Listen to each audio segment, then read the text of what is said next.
Jesus que o levou à morte, a atitude dele e das pessoas que estavam em volta dele. Isto serve de lição, modelo para nós. O cristão não deve ser exaltado num mundo onde o seu Senhor foi pobre e desprezado. Onde rejeitaram o seu Senhor, a gente vai receber aplausos? Essa mesma plateia que rejeitou o Senhor vai nos aplaudir? Vai nos elogiar? Que valor tem para Deus o elogio de alguém que rejeitou a Jesus e continua rejeitando por suas atitudes? Alguém vai dizer, não, mas eu não estava no tempo de Jesus. Está confirmando a cada dia, com seu pecado, com a sua soberba de dirigir a sua própria vida, e você está confirmando assim toda a rejeição a Jesus. Do mesmo jeito que seus antepassados rejeitaram o Senhor, você continua hoje rejeitando também com a sua atitude. E então é dessa gente que nós vamos receber elogio. Meu irmão, não queira ser um top de linha na carreira, seja carreira militar, seja na carreira da empresa, seja na carreira da fama, na carreira artística. Este mundo não vai aplaudir alguém que é de Jesus. Pense bem, veja um político evangélico se ele é elogiado, exaltado pela mídia. Não, pelo contrário, só vão falar dos podres dele para denegrir o evangelho. Nunca vai ser diferente. Nós lemos em Mateus, no capítulo 26, a respeito daquele encontro que Jesus teve com os anciãos. Em princípio, todos eles deveriam estar de joelhos diante de Jesus, adorando, humilhados, submissos e recebendo a palavra de Jesus, se eles soubessem quem era Jesus. Mas como eles estavam tão longe de Deus, eles não reconheceram o próprio Deus que estava na presença deles, na roupagem de um homem comum, simples e pobre.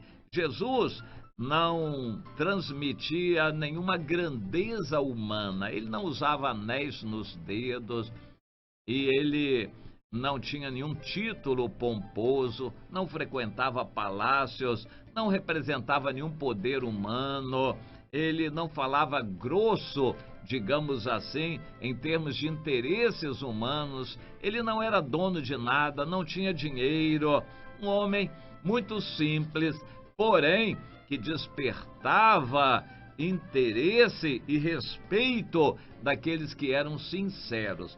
Mas aqueles líderes religiosos não eram sinceros e por isso eles estavam ali, porque eram líderes. Você entende isso? Infelizmente, na carreira eclesiástica, só sobem os que são espertos. Não é à toa que o Papa atual, um Papa para o momento, um homem inteligentíssimo, foram buscar entre os jesuítas, a seita mais secreta do catolicismo. Pois é, ele tem méritos para estar onde está. E na carreira eclesiástica evangélica, aqueles que galgam posições elevadas de presidentes de concílios, presidentes de convenções, em geral, não são homens destituídos de méritos e virtudes debaixo do sol.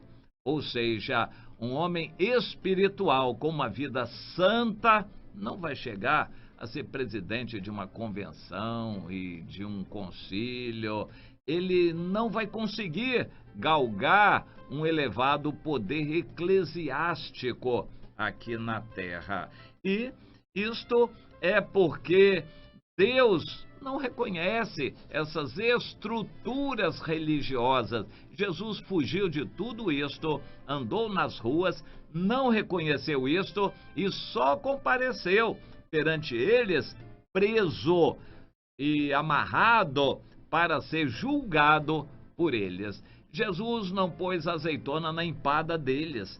Jesus não somou com os interesses políticos, econômicos e sociais das denominações, das religiões estruturadas e institucionalizadas.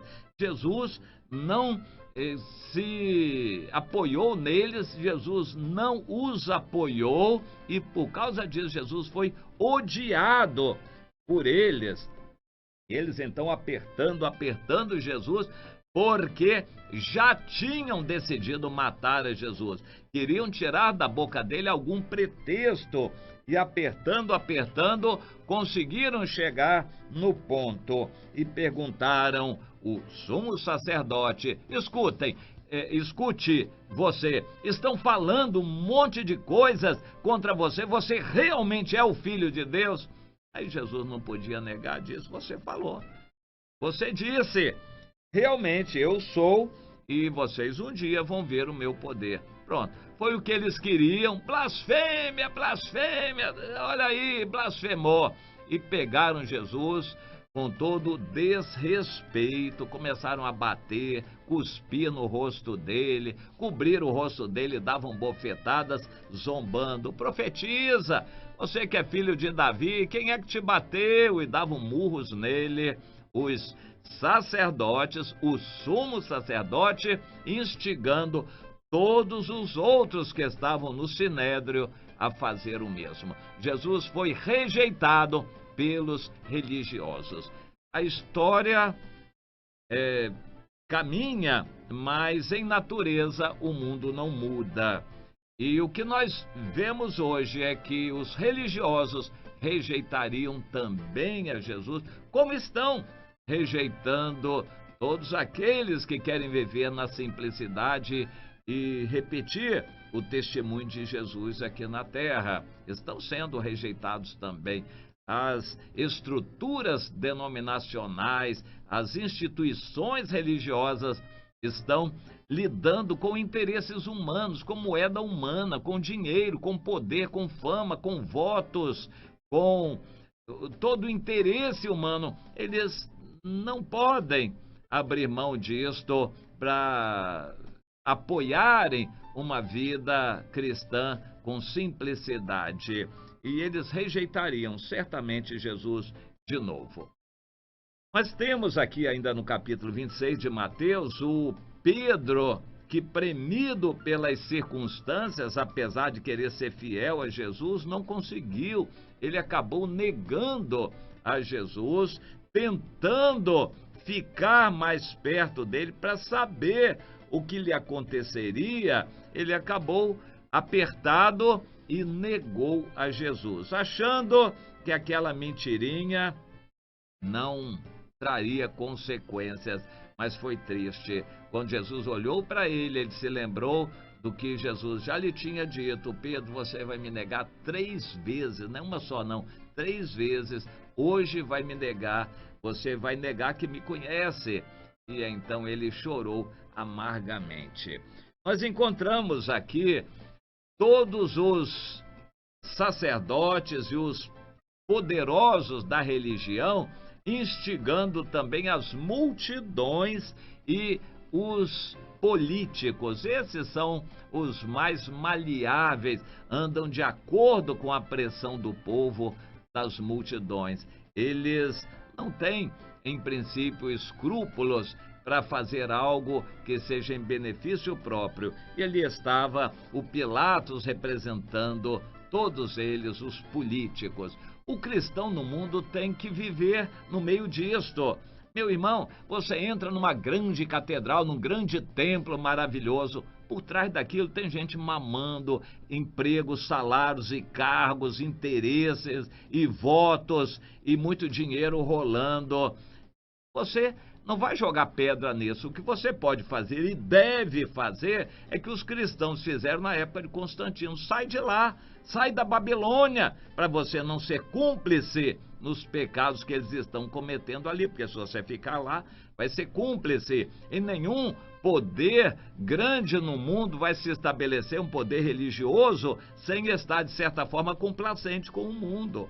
Você vê uma grande estrutura religiosa e está, de certa forma, complacente com o mundo. Isso não agrada a Deus, mas não tem outro jeito de estar bem se não for fazendo concessões ao mundo.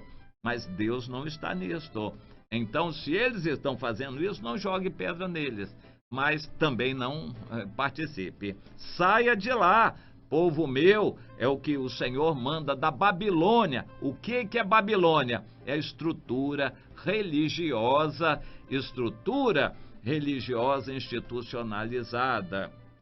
Me lembro daquela irmã, acho que a pastora gravou um vídeo, está circulando pelas redes sociais, das revelações que ela teve a respeito do Brasil. Ela diz que Deus lhe mostrava igrejas onde Deus não estava, eram monstros que estavam sentados ali, lá na frente um trono preto. E o Senhor falou com ela, é o testemunho dela, profecia, a gente crê ou não crê. Ela falou que Deus disse para ela que quem mandava naquela igreja, o trono preto lá na frente, não era para Deus. Deveria ser, mas não era, era para Satanás, o Deus Mamon, o demônio, que se intitula Deus, o Mamon. E Deus disse, eu não estou ali. Eles estão reunidos em meu nome, falando coisa de mim, mas eu não estou ali, porque aquilo não tem lugar para mim.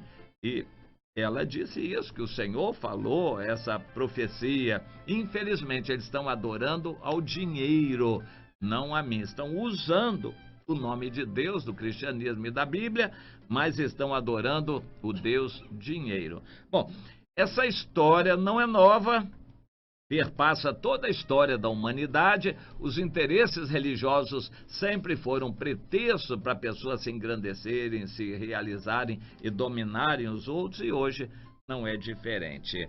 E no meio disso tudo, nós vemos os Judas, que querendo angariar proveito com a religião, foi trair a Jesus. Hoje nós temos ouvido de tanta gente traindo, denunciando outros líderes, estão criticando, até na televisão falando mal dos outros, pessoas estão se vendendo ao islamismo.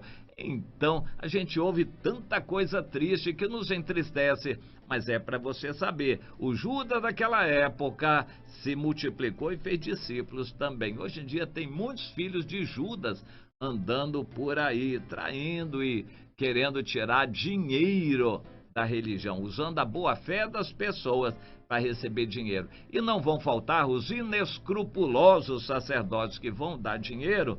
Então, eles estarão juntando a fome com a vontade de comer e usando o nome do Evangelho. Muito triste isso, muito triste essa situação, mas não é para espantar você. Fica triste sim, mas você saiba que isto é assim, vai piorar e essas situações vão se multiplicar. Quanto a você, não seja participante disto. Saia de onde está contaminado, se você sabe que está contaminado. Ali não é seu lugar, não deveria ser seu lugar. Venha para a simplicidade do Evangelho, onde estiverem vivendo essa simplicidade. Pense nisto, meu irmão, minha irmã.